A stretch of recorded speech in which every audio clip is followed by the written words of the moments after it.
État des droits de l'homme en Côte d'Ivoire, Namizata Sangaré dénonce des défaillances. Pour plus d'informations sur ce sujet, retrouvez-nous après le générique. Mais avant de commencer, n'oubliez pas de vous abonner et d'activer la cloche de notification pour ne pas manquer nos prochaines vidéos. Bon visionnage.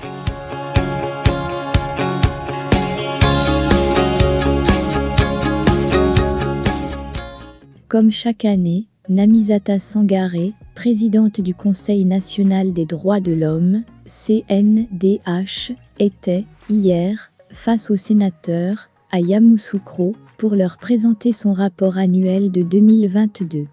Car il faut le souligner, dans son rôle de vigile, le CNDH surveille le respect des droits de l'homme dans le pays et veille également au respect des engagements internationaux de la Côte d'Ivoire résultant de la ratification des instruments relatifs aux droits de l'homme.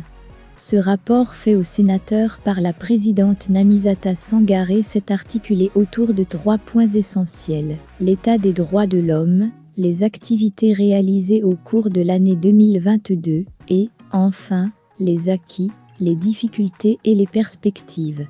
Si, concernant les droits civils et politiques, on note la bonne tenue des élections et le renforcement de la cohésion sociale, avec le retour du président du COJER, Charles Blé Goudé, le rapport met l'accent sur le droit à la santé dans le système éducatif ivoirien en 2022.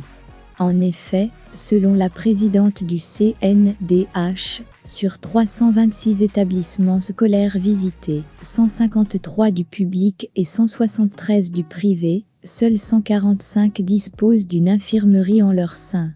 Elle a, en outre, souligné la problématique de la dotation en personnel soignant et en matériel de travail des infirmeries des établissements scolaires, ainsi que celle de l'approvisionnement et de la disponibilité des médicaments.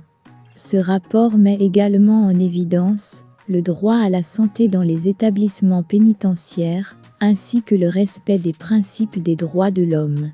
Selon elle, sur 34 maisons d'arrêt et de correction, MAC, en Côte d'Ivoire, 11 ne font pas de mise en observation, faute d'équipements et d'espaces appropriés. Ce sont 4768 détenus de ces MAC qui, en cas de maladie nécessitant une mise en observation, feront l'objet d'un référencement vers des structures sanitaires extérieures ou d'un traitement en deçà des besoins de leur pathologie, a relevé Namizata Sangaré. Avant d'ajouter que des disparités ont également été constatées dans la répartition du personnel de santé. Le centre de santé de la MAC de Daloa, avec 1396 détenus, est animé par 2 infirmiers, tandis que ceux des MAC d'Abangourou et de Dabou, respectivement peuplés de 633 et 221 détenus, ont chacun un médecin et 2 infirmiers, a-t-elle mentionné pour corroborer ses dires. Toujours dans le secteur de la santé, le CNDH a jeté un regard critique sur les structures privées opérant sur l'ensemble du territoire national. Le constat fait, au terme d'une enquête effectuée par le CNDH, est inquiétant. Sur un total de 1464 structures sanitaires privées à l'intérieur du pays, seules 343 ont une existence légale, 99 exercent avec un agrément provisoire et 1022 ne disposent d'aucun document administratif et exercent dans l'illégalité, a fait savoir Namizata Sangaré. Elle a, en outre, indiqué que l'enquête a documenté des cas d'atteinte aux droits de l'homme, notamment des atteintes à la vie, le refus d'administrer des soins en cas de non-paiement de frais, le non-respect de la législation en vigueur relative à la création et au fonctionnement des établissements sanitaires privés. Au chapitre des droits catégoriels, le rapport met en exergue les cas de violence basés sur le genre, VBG. Au total, ce sont 913 cas qui ont été enregistrés en 2022.